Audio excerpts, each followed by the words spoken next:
here we are. Welcome back, everybody, to, well, we have a new show today starting, and actually, I am not your host. I am just covering for the host. The host of the show is, everybody knows him as Louis Beck or Justin Beck, depending on, when you met him and how he feels that day, I guess.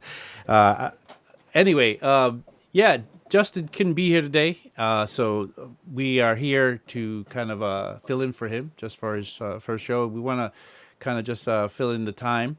I'm here with you know who, Mr. Thomas, who is here. He seems to be ubiquitous in every one of these streams. Thomas, how are you Hey, doing today? what's going on, everybody? Can you hear me all right? Yeah, I got you. Sweet. See that we got some more people joining into the stream. Really excited for that. Definitely drop a comment where you're tuning in from. Right. So tell us what's happening today. I mean, we are filling in for Justin or Lewis. Which one is it today? Yeah, correct. So I guess we could say we're filling in for Louis Beck, Lewis Beck, who right? is going to be, the regular host for today's show, which is, a brand new, show for us on 343 TV. As you probably, might have noticed, we've got some new graphics, a couple new shows, trying to step up the game for this season 2 is what we're calling it of 343 TV. But today's show is going to be focusing on what we're calling the hybrid home studio, which means, in theory, get your laptop, you got a couple pieces of hardware, and you're trying to integrate everything into one, solid music production system. This show is going to be focusing on that, that kind of topic in general, but more specifically today, we're going to be focusing on how to get, your home studio kind of set up, regardless if you're using, a lot of outboard gear or you're kind of mainly in the box. We just want to kind of discuss that, and we have a couple questions that came in, from Abe's old shows and a couple other of our channels that we're going to address as well on air. Right. I figured we'd focus a lot on the questions today because I really don't want to, step on anything that Lewis might be wanting to do as far as his approach to this show. I actually am very curious to see what his approach to the show is. I remember when he pitched the show to everybody, and I was really excited to see what he would be doing because he has this is his natural workflow anyway. He has a studio where he records things in live and he plays things in live, and then he brings it into a computer and uses both VSTs and outboard gear to like process things. And he has this whole way of doing things that and I don't know if you guys have ever heard his music. It's fantastic music. I'm really curious to see what basically what we're going to be getting is a peek into his head, into his workflow, into his kind of I guess how he makes the sausages. Definitely, yeah. I'm very much looking forward to it as well. See that So we got a couple of people joining in from Berlin, even overseas, which is great to see. We got our schools rocking really solid out there with Max, kind of running the ship. wow, we have even somebody joining in from Jonathan from Bahrain. That's really cool. Amazing. Nice. Yeah. Very nice. We have a lot of people on the chat right now, in the chat right now. Please, if you have any questions about today, we're talking about setting up your home hybrid studio, or basically just setting up your home studio. If you have any questions, I'm very happy to go ahead and take some. But in the meantime, let's tell them a little more about what we are. I mean, this is 343 TV. This is our debut of our season 2 in our streaming. We stream every day, 1 p.m. There's a slew of different shows, and I'll let Thomas pick it up there and tell you a little more about that. Awesome. Yeah, it sounds great. So as Abe was mentioning, this week is our debut of season 2, which, comes along with some great, updates and kind of improvements. Some of those include, new shows like today, a bunch of new graphics for all the shows, even the ones that were remaining. So there's kind of like a slight upgraded rebranding going on. And then another part of it that we're bringing back, which is super exciting, is actually doing giveaways. So throughout the week, we're going to be taking submissions for those. I'll be putting the link in the chat so you guys can get in. Do we have This, any idea what we're giving away yet? yeah, for this week. So the streams for this week are actually sponsored by 343 Labs, which is kind of the parent company and school behind 343 TV, which we're going to talk a little bit more about in 1 second. But we're going to be giving away some vouchers. So like a $300 voucher to any product. We got workshops, we got classes, a bunch of different stuff that we offer. And you guys can, get entered for a chance to win, basically a free workshop or, good chunk of money off a class with us. So that's really exciting. But as I was alluding to, 343 Labs is the parent company of 343 TV in this whole kind of situation we have going on. And what 343 Labs is at its heart is a electronic music school and community. And we are, pretty wide at this point. So we got our physical location in Manhattan, which is where things started out. And then we got now more recently another physical location in Berlin, which just opened up this summer. And, it's doing really good. We've got some full classes, over there running right now and a couple that are starting soon, as well as what's become, pretty much a huge chunk of our business is online classes, which Abe and all the other instructors that are streaming on 343 TV have been teaching, and those are really great. And so basically, if you are interested in taking, more intensive course with us, just head over to 343labs.com, and that'll bring you to all the information for online in New York City. And through there, you can get to our Berlin website as well, which is 343labs.de, and that will bring you to everything that's going on over in Berlin, which got some really exciting stuff happening there too. Right on. All right, let's get into this. Let's say hello first to Michael from Cincinnati. I didn't see he was the first one to actually say hello to everybody. My name is Abe Duque. Thomas Solari is here with us today, sitting in. I guess we're both covering now for I was going to say Justin, but it's Lewis Beck. And well, let's get started. So, what is a hybrid home studio? Well, it's a home studio based on the idea that we can have gear, like what you see behind me, bunch of stuff, and a computer to have everything meet in. So, a little bit of history. Back in, I don't know, 20, 30 years ago, you didn't have a computer in the studio. A computer would have been maybe in the studio 20, 30 years ago, but in a very limited capacity, maybe just to run very rudimentary MIDI so that you could control all your synthesizers with it. And so it was just a sequencer. You didn't record into MIDI, into the computer at that time.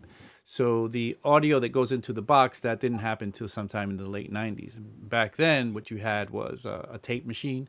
And if you could afford a really nice tape machine, which was really expensive and very hard to maintain, the most you could have, well, the best you could have gotten would have been maybe a 24-channel tape machine. Some people could afford a little less, so they had 16-channel and they had 8-channel tape machines, and then they had all the way down to these cassette-based 4-channel kind of tape machines, which were not the best quality, but at least you can sort of do some sort of production on there, right?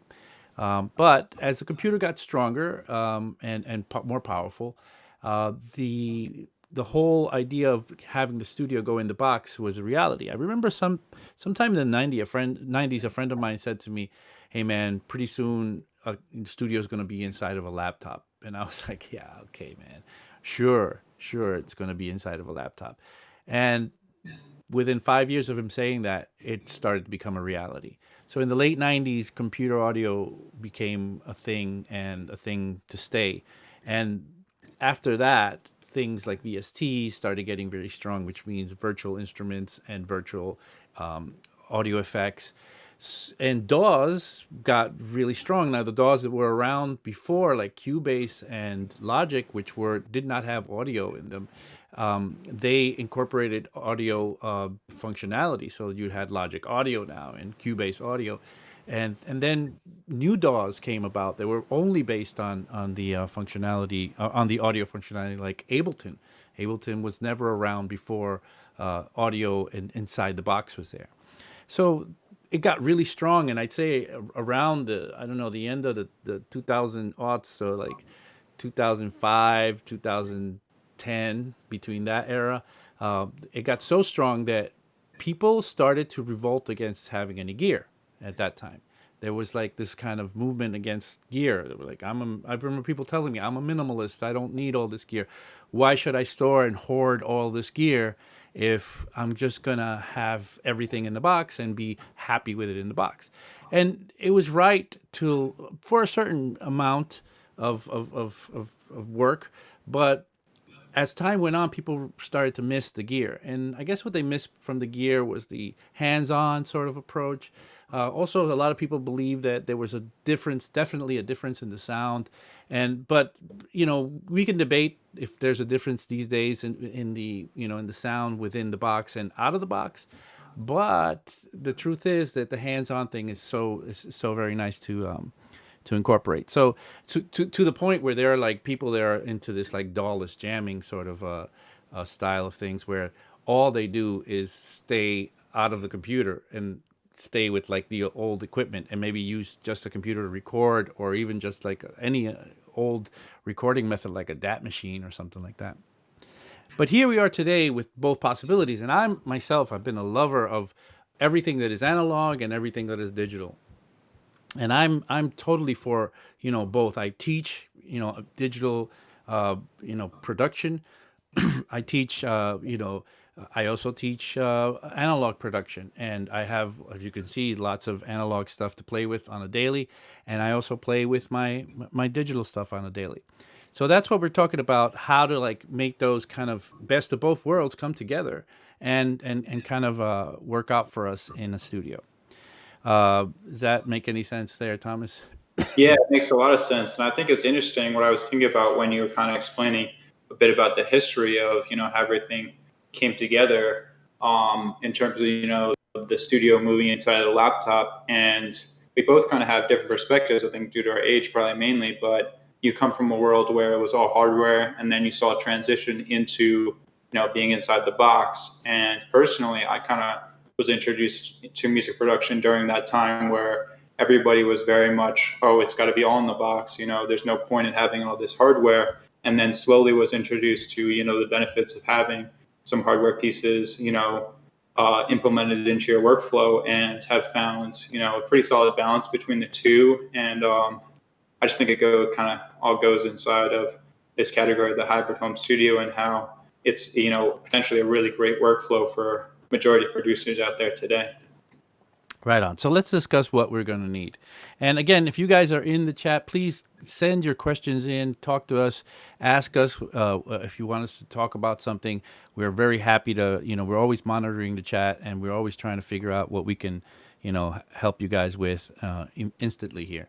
But just wanted to run down a list of things that you might want to need. And I guess the first thing would be, I guess, a computer. A computer, with a computer, you could already be without gear and make music in there. The, the choices are, I guess, Mac or PC.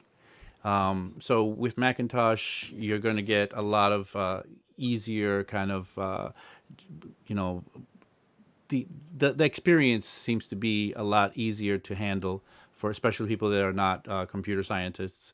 It just kind of works, and most things just kind of do what they say they're going to do. It's become more and more like that for the PC world, so it's not as it used to be. I remember PCs and Macs, and like in 2002 or 2003, this was a different story altogether. PCs were always crashing. It was always very, you always needed a kind of a computer degree to manage a PC back then. But things have changed, and things have gotten a lot better. One thing you're going to get with PC that you're not going to get with Mac is access to a lot of cheap horsepower. You're going to get a lot of ability to have a lot of RAM and a lot of storage backup, and everything is customizable. And so if you're into that sort of part of the thing where you want to just play with the horsepower, play with what your components, kind of build your own monster, PC is certainly the way to go. A lot of programs though won't work with one or the other. I mean, I think mostly everything works with Mac, but I think, for example, Logic won't work with a PC. So if you're interested in something like Logic, you're not going to be able to be in the PC world. Ableton actually was PC before it was Mac. There was no Mac version of Ableton when I first saw Ableton 1 or 2. With that said, it's okay. And something like Bitwig is all about Linux, so you could be wherever really. They're kind of agnostic that way. So the next thing you'll need is an audio interface, of course. An audio interface is now something that you're going to want to use to both listen to your music from the speakers, so the output of your music. You say that, well, there's a output on my iMac or whatever, or on my laptop that I can, not these days, but you could get a little dongle for. I think isn't the output on the new laptops? Is there a headphone input or output Yep. on the new? There's still headphones, Okay, and then everything else is just USB-C. so I So just I just have that's just for the phones, right? yeah, Because I don't have exactly. a Mac laptop. I only have iMacs here. Gotcha. Anyway, so you could say that you could take the output from there, but the output from there, although is pretty good, especially in a Mac, it's definitely a lot better in an audio interface. There's something called the D to A converter, which converts the zeros and ones that are inside your computer, and makes that into the analog sound that you could hear coming out of your speakers. Those converters, they're not all the same, and these converters can be definitely worse and better. So with a better audio interface, one of the things you're going to get is a D to A converter that's going to be a better sound coming out. Also, the A to D converter. So on the way in, if you're looking to record with an audio interface, you're going to want to have the audio interface, be of better quality, especially to record, because, well, maybe you need a preamp on there, and preamps are the way that the place where the connection from your microphone goes into the system.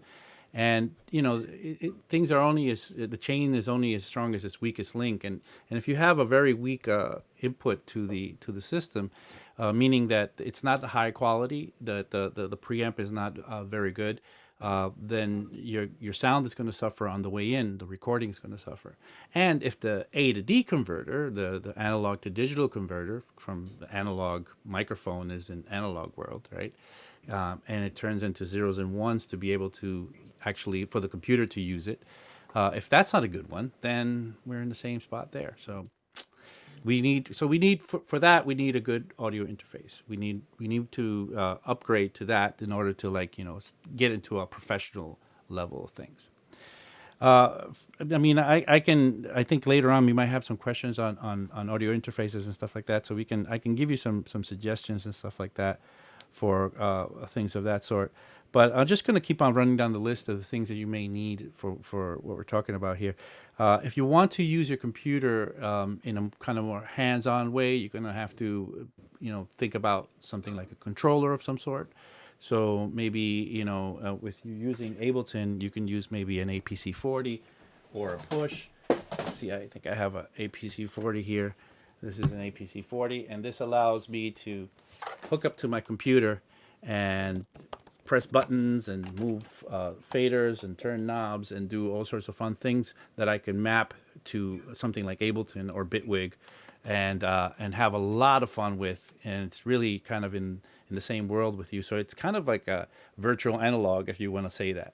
Uh, Really kind of referring to the fact that you are in the kind of analog turning of the knobs world on there.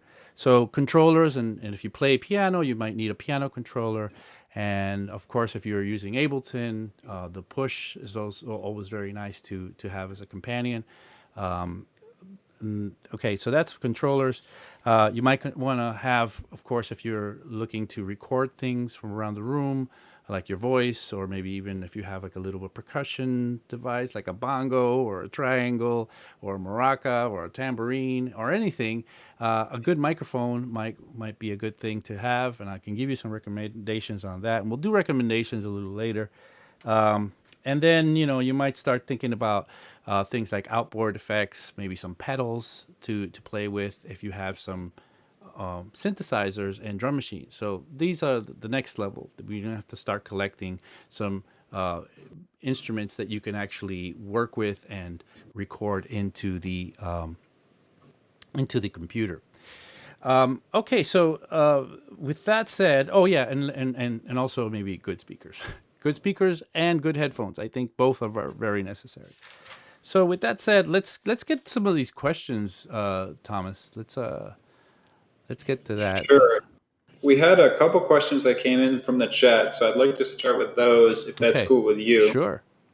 The first one goes back to what we were talking about with audio interfaces. So this is from Jonathan, and he's asking, I know this is a basic question, but what's the difference between an affordable audio interface and an expensive audio interface? Right. So, well, it it seems to be that that these days the gap between affordable and expensive is closing a bit. I've seen that gap close in a few things. I've seen it close in speakers.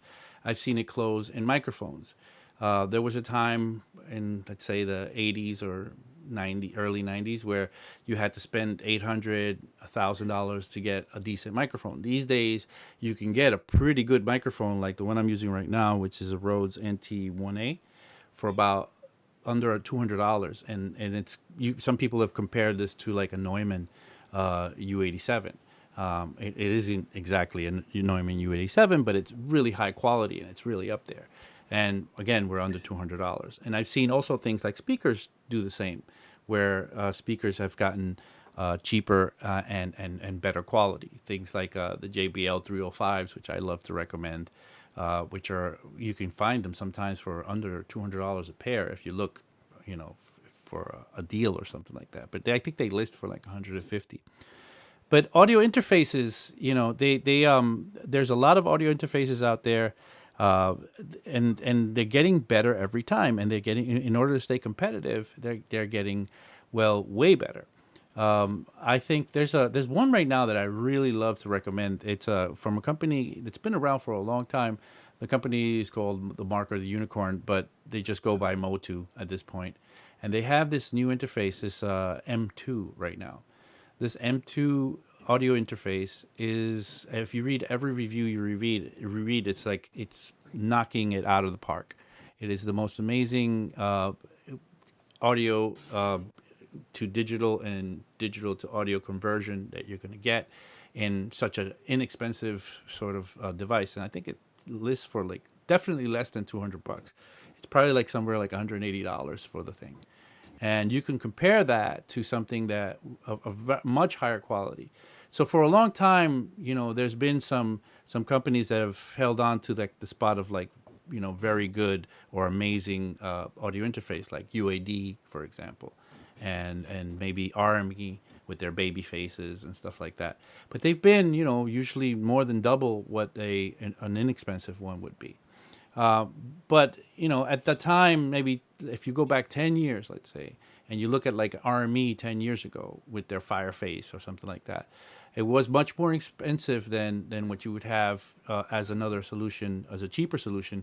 But the cheaper solutions were definitely cheaper in sound, and it wasn't, the latency was high, and the conversion was not as good. The preamps were like meh, you know. So not to say that the cheaper solutions like the Motu is going to beat, the best thing out there, because you could spend thousands on people. There are people that just buy separate D to A converters and then separate preamps and match those together and do it totally boutique style, where they're spending thousands and thousands just on that setup.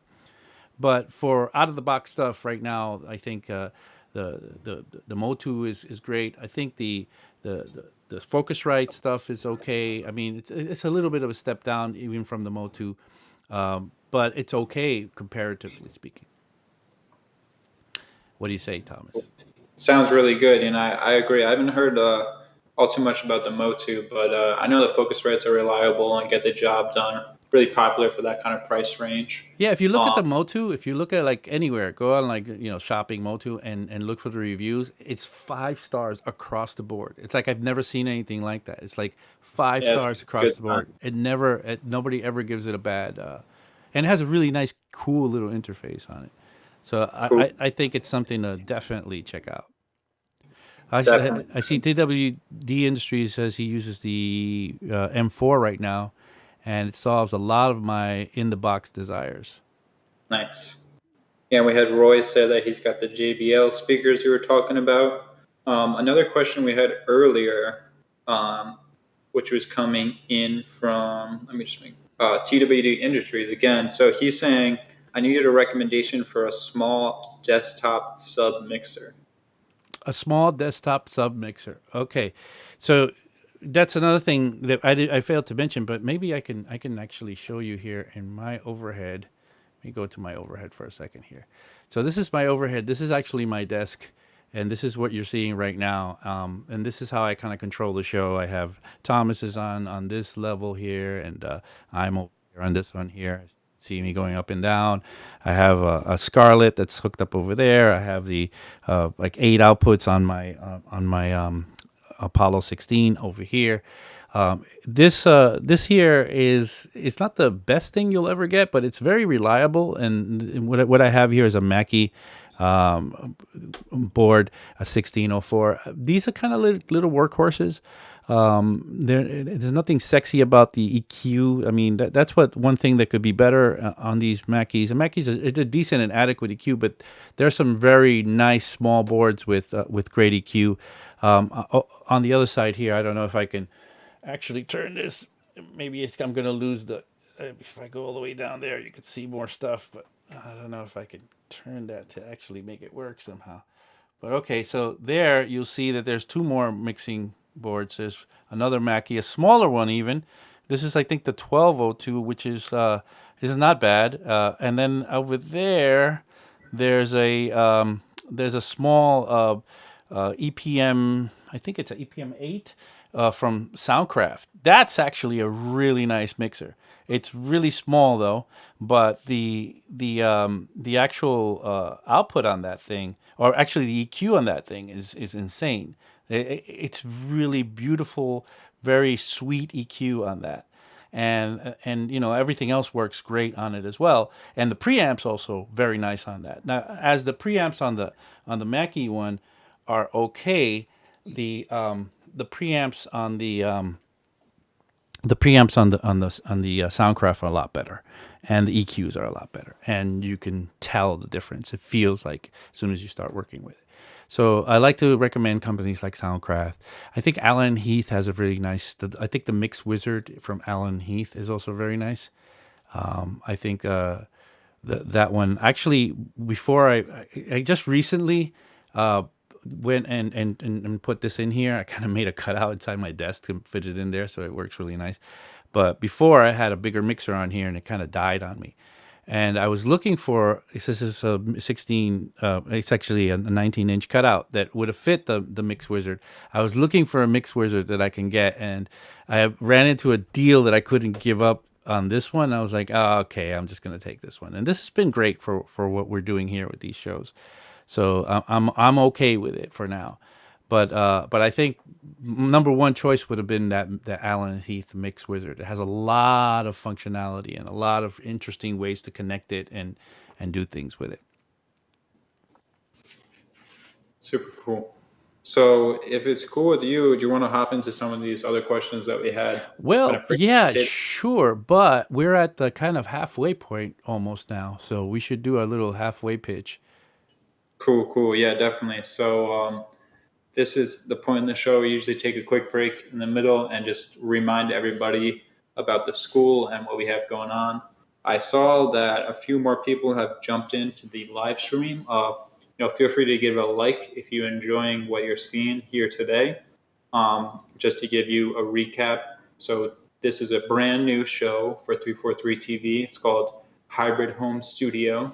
And today it's hosted by Abe, who is going to be having his own show on Fridays. Oh, that's right. Come and see me on Friday. I think, Thomas, will you be there as well? I don't know if you're busy, but... Yeah, we'll see. We'll see about the format and everything. But, me and Abe had a lot of fun with Hardware Basics, which was the right kind of precursor to that show. Which you did the last show. You did the finale.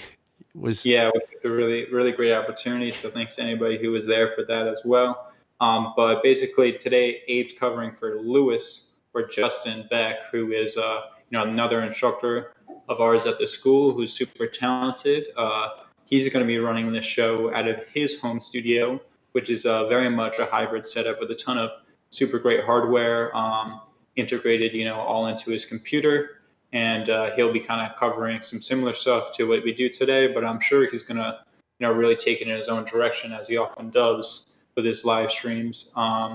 But this shows here today, every day at 1, are presented by 343 Labs, which is an electronic music school based in Manhattan, Berlin, Germany, and online. So if you'd like to find out more information about the school, please head over to 343labs.com. And we do have a bunch of classes starting this month, pretty much our entire lineup. So anything from Ableton, beginner, intermediate levels, Logic Pro, songwriting. Our new course is actually called Composition and Arrangement, focusing on electronic music, which is going to be a really cool course for everybody in the community, I think. Got mixing and mastering, which is a course that Abe teaches, synthesis and sound design with John Selway.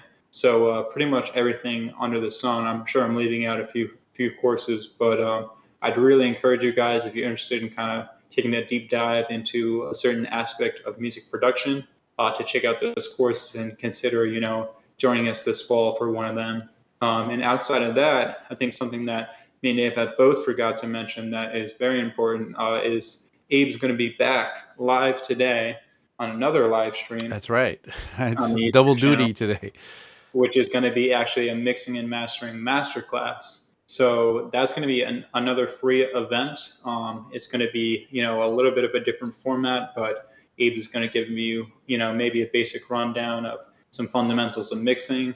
Maybe you can share a little bit more on that, but I definitely wanted to talk about that and encourage anybody here that has the time later. It's going to be at 7 p.m. Eastern to join us for that and kind of get some insight on mixing and mastering and kind of a preview of what the mixing and mastering course with Abe would be like. Right. So yeah, we're going to discuss a little bit about the preview tonight, and maybe we're going to talk about what it means to be, to be an audio engineer, and some of the fundamentals that make it that distinguish the difference between producing and mixing and mastering, which are two different things in my head. Being an audio engineer and being a producer are not the same, and a lot of producers have no idea what happens in that part of the workflow. Jonathan Rodriguez asks, are these courses available online, Thomas? Yes. So just to read it again, we're offering courses in person in New York City. Very limited capacity and social distancing measures are in place. We are offering courses in Berlin, Germany. The same safety and health kind of conditions apply out there. And then lastly, online is a very big part of what we're doing right now. So we got these daily online live streams, but all the 12-session courses, and we got some workshops too, also happening online as well. So it's really have it your way when it comes to these courses with us here at 343 Labs. All right. Somebody asked, let's see, Roy asks also, what do you guys think of the Tascam Model 12 as a mixer interface and multi-tracker? It looks beautiful, the Tascam Model 12. It's basically a little kind of one-stop shop for multi-tracking, recording, and doing things. Now, for what it is, it's great. It's a very nice thing. You probably will want some more functionality, maybe better EQ after a point. All these things are scale. You want to be able to scale up into different situations. But with that, Tascams have been making amazing things for a very long time, all the way back to when I started in the late '80s. So Tascam is pretty solid stuff. Nice. All right. Do we have another question? That was the last one in the chat, but we do have a couple of questions that we kind of compiled. So let's get into some of those if that sounds cool. Yeah, please. All right. So we have somebody on Instagram. His name is Roger. He asked, we kind of covered this one actually, so I'll probably skip it. But basically, he was curious about, in terms of an audio interface, what price range should I be looking to buy, and how much is that going to affect the quality? Well, yeah, we talked about that, and basically, once again, it's just you can buy, you get a lot for the money these days, especially if you go for something like a Motu or at least a Scarlett. But you can Cool. do better. You can do obviously do better, but Motu is better than the Scarlett. But maybe RME is better than the Motu, or maybe even the UAD. Debatable now, but because the Motu is so damn good.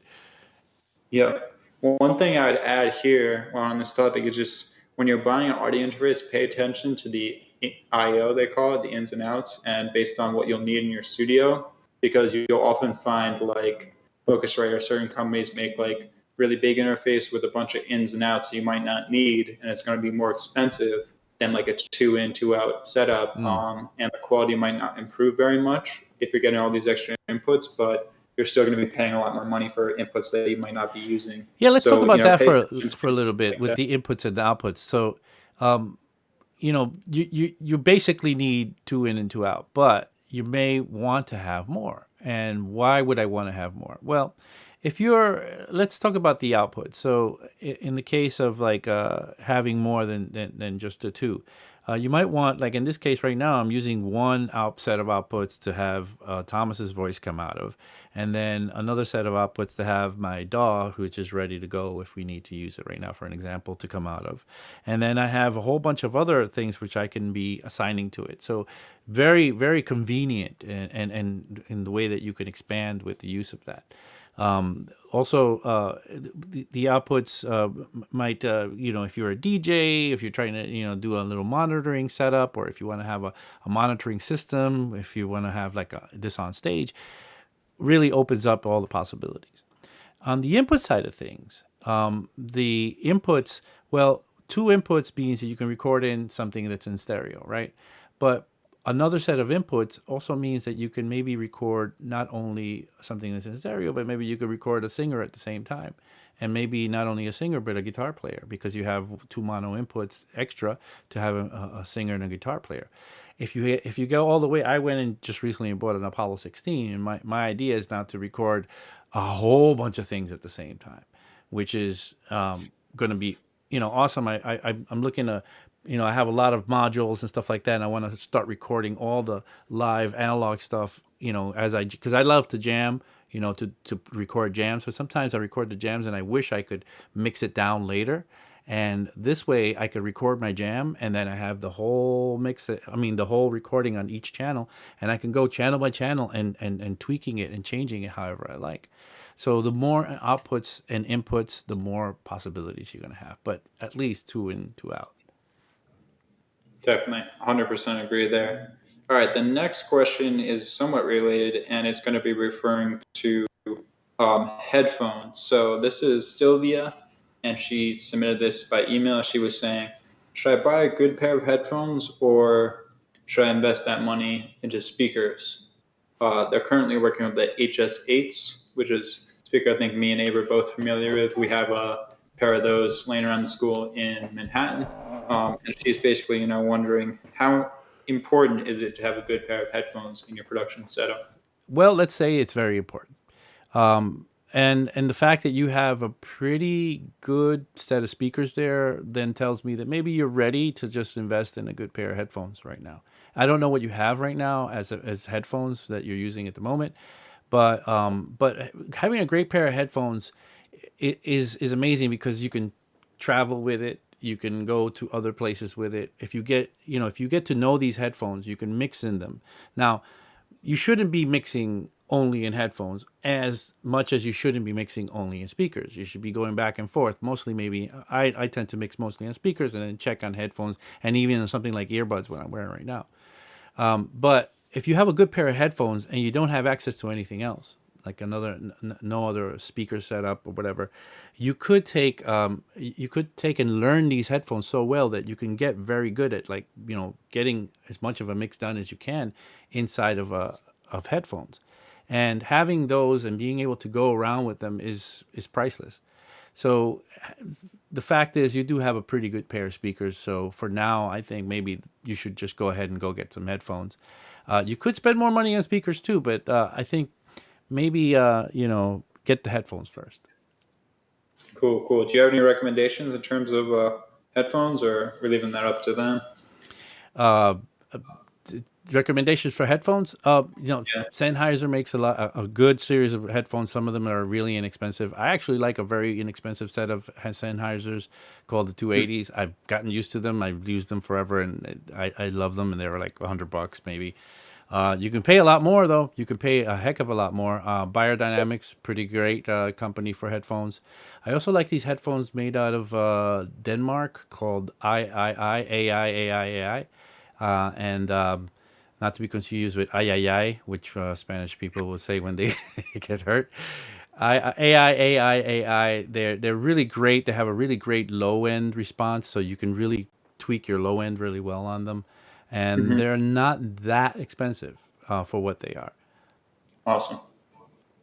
Really cool. Somebody in the So, chat is commenting on your plants, Thomas. it's nice. I'm glad that we're getting some action on that. So, I think the one thing you highlighted there, which is the most important part, is to get used to your headphones and how valuable, really knowing the headphones can be, because that's going to be, where the most, I think positive results, or the highest results will come from, is when you can, understand how your headphones will compare. I don't think it's the right word, but kind of reference other speakers, and so maybe just kind of find a good pair of headphones you like to listen to and really commit to them. But Abe gave you some good companies to look at too, so keep that in mind. Moving along, we have a question from Jonas that came in on Facebook, and he says, I've been playing guitar for many years and I've gotten really good at recording into my computer. He's using a UAD twin, so universal audio, twin audio interface, and then he wants to expand beyond recording guitar and vocals, and he's been thinking about buying an analog synthesizer.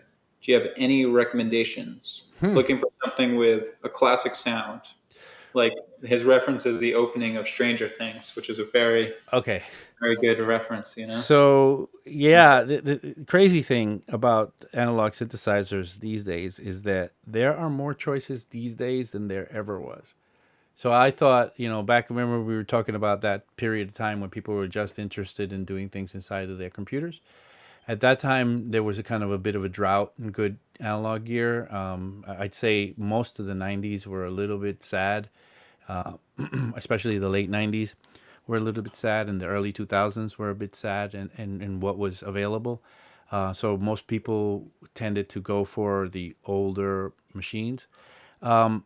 At this point, if you're talking about Stranger Things and you're talking about, it sounds like you're a musician. Sounds like you're into just playing stuff, and maybe you just want a synth that plays and that you can just go ahead and start playing with it and not take too much to, like, menu dive and stuff like that. So maybe something like a classic synth that gives you that Stranger Things sort of vibe is like that Juno 60 from Roland. It's one of their most classic synths. Very, very classic synth. A beautiful synth, actually. It's kind of a lady of a synth. It looks beautiful, feels beautiful. It's very playable.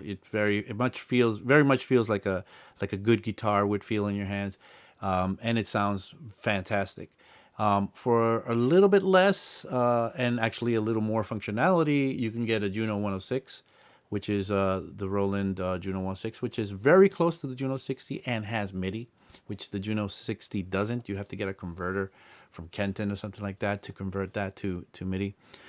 For modern synths, there's tons of stuff out there. Just got to make sure it's polyphonic so you can play keys on it. But anything from sequential circuits, the Rev 2, the Prophets, things of that sort. And if you want to go crazy, and if you want to go really crazy, and I have a friend of mine who went crazy recently and got himself a Moog 1, Yeah, you can do that. I want one, but they're very expensive. They're super expensive, but they're probably the pinnacle, the peak of what you can get in a analog synthesizer to play for a player. definitely. Cool. What else do we have? Oh, One question that came up in the chat was, this goes back to the speaker headphone conversation, but maybe we could just address it quickly. Was general question: can you speak on reference versus color monitors and headphones. Yeah, Uh, so both reference and or are going to be what we're going to get is a flat response from reference monitors and headphones, and colored meaning more, let's call it prosumer or consumer level products. They're going to be meant to hype up certain frequencies so you feel better about it. So something like Beats by Dre, for example, these headphones, a lot of people love them. They can get very expensive, and what they tend to do is they hype up the low end, the bottom end. They hype it up so it's like pronounced. So when you listen to things on there, it just blows things up.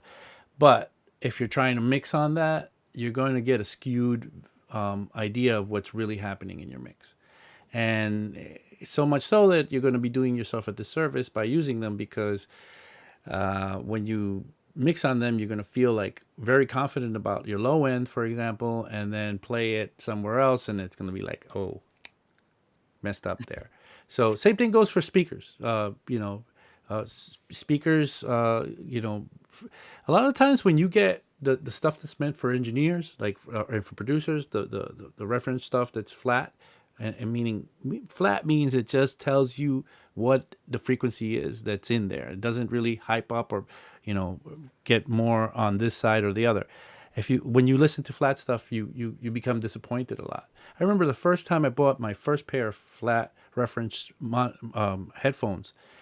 I was really mad. Like I thought I wasted my money. I was really pissed off at at what I was getting out of those headphones, because what I didn't realize that it was my productions that were sad, not the headphones. But I was suddenly getting a rude awakening of what I was really dealing with. So with that said, I guess that's the difference, and that's why as producers and audio engineers, we need to be grabbing the reference, the flat stuff. Got it. Got it. So let's move on to this other question that came in from James, which is a topic we haven't really addressed on the show yet today, but I think it's something good to touch upon. And he's wondering about soundproofing. So he says, I've wanted to soundproof my room for a long time.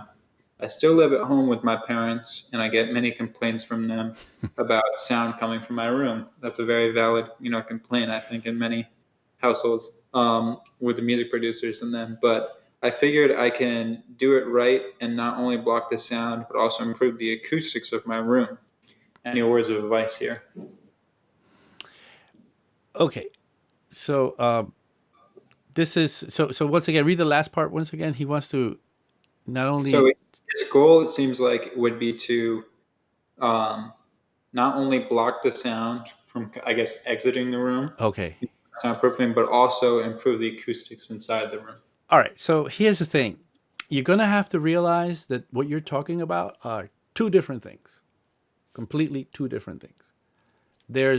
And what are the two different things? One is treating your space for acoustically so that you can mix in that space and feel confident that what you're listening to is what you're actually getting, that you don't have any standing waves or resonant frequencies or frequencies that are actually disappearing, so cancellations are not happening. And we do that by using paneling, to use diffusers to diffuse the sound so that it's not reflecting in a weird way and causing strange reverb and maybe even flanging in the room, where we get a lot of what you call a comb filter effect happening in there, and it's so pronounced that you what you're making in there has no real connection to what's happening when you take it somewhere else. So that's what we mean when we treat a room acoustically. We want to, in some ways, deaden the room, in some ways, liven the room, but in most of the time, we're just trying to get ourselves in a better condition to be able to have a flatter response, not only from the speakers, but from the reaction of the room to the speakers. So a lot of people think it's just the speakers, and it's really not. So a lot of times, like in the case of the question that was asked, was it Sylvia that asked a question about the HS8s? I would probably, if I were her, I would not want to maybe buy another pair of speakers, but maybe invest the money that would be into a higher pair of speakers into treating the room, because a lot of people don't realize that the room itself is a thing that needs to be addressed most of the time in order to improve. If she went out and just bought another pair of speakers and put them in the room, the the improvement might not even be that much, and she might be very angry. And but she went out and spent a little time trying to figure out how to treat the room for acoustically, then the improvement might be a lot more, even with the HS8s. With that said, the other part of the question was referring to actually getting the sound not to leave the room, and his parents not, was it, yeah, it was his parents not to be upset with him about how loud the music is. That's a tough one. That's a tall order. It's almost impossible to stop bass from leaving. Now, I've done it before. What you end up having to do is, in at least what you need to do is create another part of the wall. So like I just did a place in the city where there was a wall and between two studios, and when the band practiced in the one studio, you could hear them on the other side. So what we did is we left that wall there as it was, and then we added another wall right in front of it. So in that other wall, we filled it up with insulation and this green kind of like paste that you put around, and then added double sheetrocking to that to create another space, and where another barrier, and leaving some air, because air is very important for soundproofing, for the sound not to travel through. That helped a lot. That helped a lot.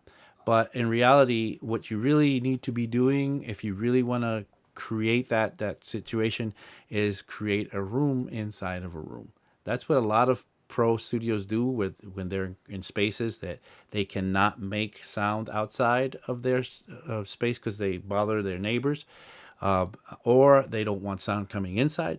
What is it? They have a room, a pretty big room, and then they build a room with a raised floor and walls all around it, a room inside of a room, and that's what's going to get that final, you know, bass from escaping. And even then, it's really hard. So just to understand, it's two different things. Definitely. My one suggestion would be, I think you're in the basement there at your place now, right, Abe? Yeah, So this if is a basement. possible to try to get in the basement. It doesn't, take away by any means just soundproof the room automatically, but I think compared to being upper levels with people underneath Right. you, So it won't go out the house, but yeah, in this case, what I had to do is do what I talked about on the on the ceiling here. I had to set up double sheetrocking. Actually, did sheetrocking, plywood sheetrocking. I did crazy things like I cut up tires and I put rubber in between where the plywood and the sheetrock met, the wall, so there'd be a rubber barrier as well. I put a lot of insulation in between and dropped it more than it was before. It helped a lot. It really did. It went from complaints to not so often complaints. gotcha, perfect. So we have another question here. Looks like the last one that we have kind of compiled. I've seen many people using analog mixers. So another thing we touched on a little bit. Do we need do we need a mixer in our home studio setup? Do we need what do we need? I mean, what do we need? We need a roof over our heads. We need food. We need love. you know, we need a mixer? Yeah. I mean, eventually you want to expand into that. You see how I have three of them just sitting around here. I can probably pull out a couple of extra ones that I have on the shelf somewhere. They just add so much convenience and possibility to your studio setup, with routing, with the way that you can make it sound depending on the EQ that they might have, with the preamps that might be found on them. But the biggest reason, I think, is just the convenience. Like the one that I showed you, the one that I have in front of me, has four bus output, which I can bus out to different things. So I have one bus going out to the feed right now out of this feed's coming out of a Scarlett, but I have another set of the buses going into my Apollo, so I could send out through the Apollo, and I think I have two other buses that I haven't really even done anything with yet. on it. So it really lets you kind of pre-wire and set up everything and just have it there so that when you just need to work, you go in there, just get it done. And it's like a lot of the times you spend in the studio, you spend wiring and moving things around, and it could steal that time where you could be productive. It could rob you of that moment where you're inspired to play something, and if you have to like spend half an hour getting all together, the inspiration will definitely evaporate. So I'd say, yeah. Cool, cool, definitely. I think that's going to bring us towards kind of the end of the show. Just wanted to reiterate, this is a bit of a special episode. Normally, neither I or Abe will be here. Most likely, it's going to be with Louis Beck. Right. And I'm sure he's going to take the show in its own direction. But we wanted to step in here today while Louis was unavailable and kind of give you something, kind of give a basis for the show to start out. I'm sure he's going to have a lot of good tips in terms of setting up your own home studio from his perspective. And like we mentioned, you'll see his studio. It's pretty wild, pretty complex. I don't think it's quite as crazy as Abe's spaceship that he's got going on behind him, but there's going to be a lot of really cool That's just a stuff. green screen. That's really not there. There's going to be, I'm sure, plenty of cool stuff going on in that show. So, if you like what you saw today, please subscribe, give this video a like. And Right, we forgot to say that. We're trying to get to 1 million subscribers by the end of the year yep, because we want to make our boss Max happy. So yep, that's the thing. If you guys could please have your friends, your grandma, everybody go on to 343 on YouTube, on Twitch, on everything, and just subscribe, hit like buttons all over the place, please, please, please, because we wanna get up there. We want to make we want to make our boss happy more than anything else, Max. yeah. And jokes aside, tell your friends because we're doing these live streams every day. I'm sure you guys are friends with other producers out there, and we're really trying to provide a lot of free value for you guys and grow this community of producers online together. So check out these shows, tell your friends, and there's lots more to come this season. A lot of exciting stuff. So definitely don't miss out on any of it. Right. So yeah. So really happy to see a lot of you on the chat today. There was a lot of stuff to talk about. Yeah, TWD Industries is making me feel bad for not having a plant. You do have very nice plants, Thomas. I see that you've And just moved unfortunately, into that spot, right? yeah. It's a fake plant. So it's lucky. It's easy to keep alive, but yeah, we'll see how long it lasts.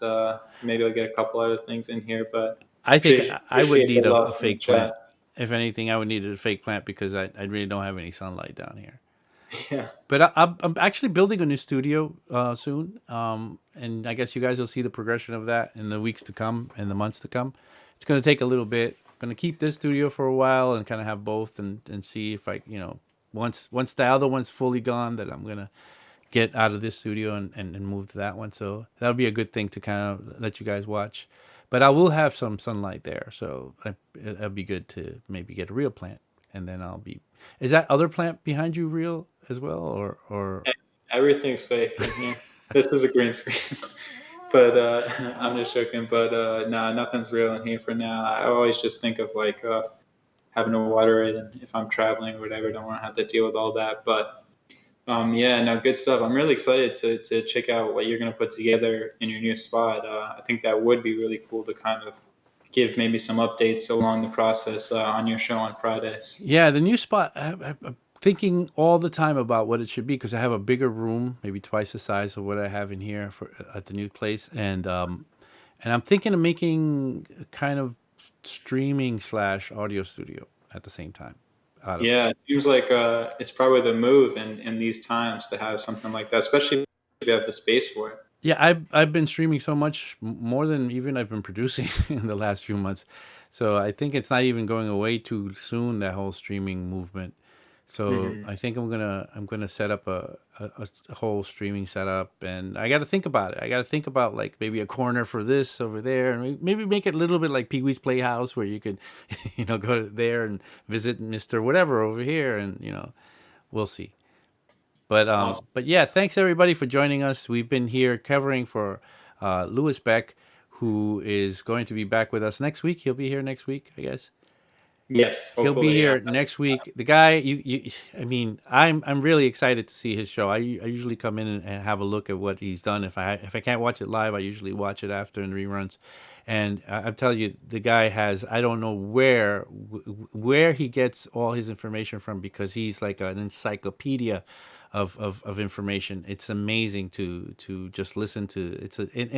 And often he has very fresh takes on things, and I'm very excited to see what he does with this show coming up. So tune in next week at the same time, and it won't be me. Fortunately, it will be actually Lewis Beck here, um, taking on his show.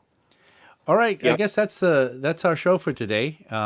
Thanks everybody for joining us. Remember to hit the like button, subscribe, check out 343 Labs if you're looking for a class. We have plenty of online classes. We have classes in person now as well. We have, I mean, so much going on. And come back tomorrow where you'll see Max Wild doing his Theory Thursdays. Is that correct? That is correct. I think Back. he's right. I think he's doing the Circle of Fifths tomorrow. I think that's what he has going on. As far Mhm. as I might be wrong, but I think it's Circle of Fifths. Yeah, come in, check him out tomorrow, and see me and maybe Thomas here on Friday, where we go back to doing production. This time, production basics. We're going to talk about production. And keep your questions coming in. I'm really happy that you guys are sending these questions in, both in our Facebook, on our Instagram, email us. Um, you can go with Abe at 343 Labs or Thomas at 343 Labs. We'd love to have your questions compiled so that we can answer them on Friday, and we'll see you there. All right, Thomas. See you on Friday. All right. Goodbye, everybody. Have a great day. All right. Bye bye.